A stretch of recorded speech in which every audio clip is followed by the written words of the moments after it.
Pada suatu sore, ketika Abu Nawas sedang mengajar murid-muridnya, ada dua orang tamu datang ke rumahnya. Yang seorang adalah wanita tua penjual kahwa, sedang satunya lagi adalah seorang pemuda berkebangsaan Mesir. Wanita tua itu berkata beberapa patah kata, kemudian diteruskan dengan si pemuda Mesir. Setelah mendengar pengaduan mereka, Abu Nawas menyuruh murid-muridnya menutup kitab mereka.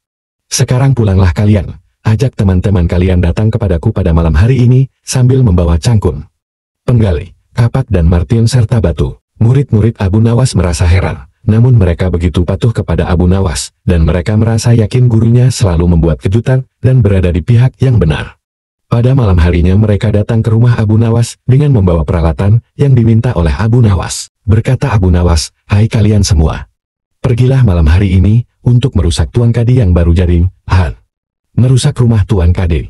Gumam semua muridnya keheranan, "Apa? Kalian jangan ragu, laksanakan saja perintah gurumu ini." Kata Abu Nawas menghapus keraguan murid-muridnya. "Barang siapa yang mencegahmu, jangan kau pedulikan, terus pecahkan saja rumah Tuan Kadi yang baru. Siapa yang bertanya, katakan saja aku yang menyuruh merusak. Barang siapa yang hendak melempar kalian, maka pukullah mereka, dan lemparilah dengan batu." Habis berkata demikian, murid-murid Abu Nawas bergerak ke arah Tuan Kadi. Laksana demonstran mereka berteriak-teriak menghancurkan rumah Tuan Kadi. Orang-orang kampung merasa heran melihat kelakukan mereka, lebih-lebih, ketika tanpa basa-basi lagi mereka langsung merusak rumah Tuan Kadi. Orang-orang kampung itu berusaha mencegah perbuatan mereka. Namun, karena jumlah murid-murid Abu Nawas terlalu banyak, maka orang-orang kampung tak berani mencegah. Melihat banyak orang merusak rumahnya, Tuan Kadi segera keluar dan bertanya, "Siapa yang menyuruh kalian merusak rumahku?" Murid-murid itu menjawab, "Guru kami Tuan Abu Nawas yang menyuruh kami." Habis menjawab begitu, mereka bukannya berhenti malah terus menghancurkan rumah Tuan Kadi hingga rumah itu roboh dan rata dengan tanah. Tuan Kadi hanya bisa marah-marah, karena tidak ada orang yang berani membelanya. Dasar Abu Nawas provokator, orang gila. "Besok pagi aku akan melaporkannya kepada Baginda."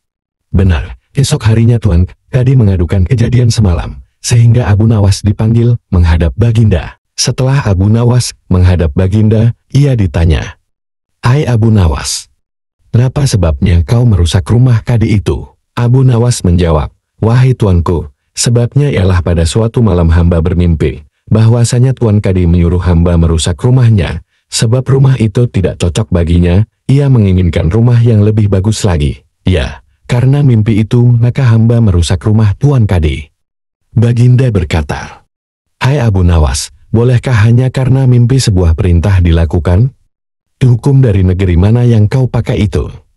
Dengan tenang Abu Nawas menjawab, "Hamba juga memakai hukum Tuan Kadi yang baru ini tuanku." Mendengar perkataan Abu Nawas, seketika wajah Tuan Kadi menjadi pucat telah terdiam 1000 bahasa.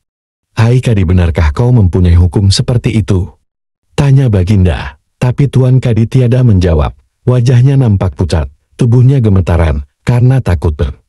"Abu Nawas, jangan membuatku pusing. Jelaskan kenapa ada peristiwa seperti ini." Perintah Baginda. "Baiklah." Abu Nawas tetap tenang. "Baginda, beberapa hari yang lalu, ada seorang pemuda Mesir datang ke negeri Baghdad untuk berdagang sambil membawa harta yang banyak sekali. Pada suatu malam, ia bermimpi kawin dengan anak Tuan Kadi, dengan mahar mas kawin sekian banyak." Ini hanya mimpi Baginda. Tetapi, Tuan Kadi yang mendengar kabar itu, langsung mendatangi si pemuda Mesir, dan meminta mahar anaknya. Tentu saja pemuda Mesir itu, tak mau membayar mahar, hanya karena mimpi. Nah, disinilah terlihat arogansi Tuan Kadi. Ia ternyata merampas semua harta benda milik pemuda Mesir, sehingga pemuda itu menjadi seorang pengemis gelandangan, dan akhirnya ditolong oleh wanita tua penjual kahwa. Baginda terkejut mendengar penuturan Abu Nawas, tapi masih belum percaya 100%. Maka, ia memerintahkan Abu Nawas agar memanggil si pemuda Mesir. Pemuda Mesir itu memang sengaja disuruh Abu Nawas menunggu di depan istana. Jadi mudah saja bagi Abu Nawas memanggil pemuda itu ke hadapan Baginda. Berkata Baginda Raja, "Hai anak Mesir, ceritakanlah hal ihwal dirimu sejak engkau datang ke negeri ini." Ternyata cerita pemuda Mesir itu sama dengan cerita Abu Nawas. Bahkan pemuda itu juga membawa saksi, yaitu Pak Tua pemilik tempat kos dia menginap. Kurang ajar. Ternyata aku telah mengangkat seorang kadi yang bejat moralnya. Baginda sangat murka.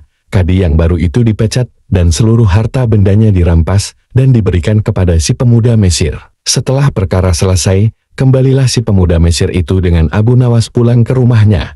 Pemuda Mesir itu hendak membalas kebaikan Abu Nawas. Berkata Abu Nawas, "Janganlah engkau memberiku barang sesuatu pun kepadaku.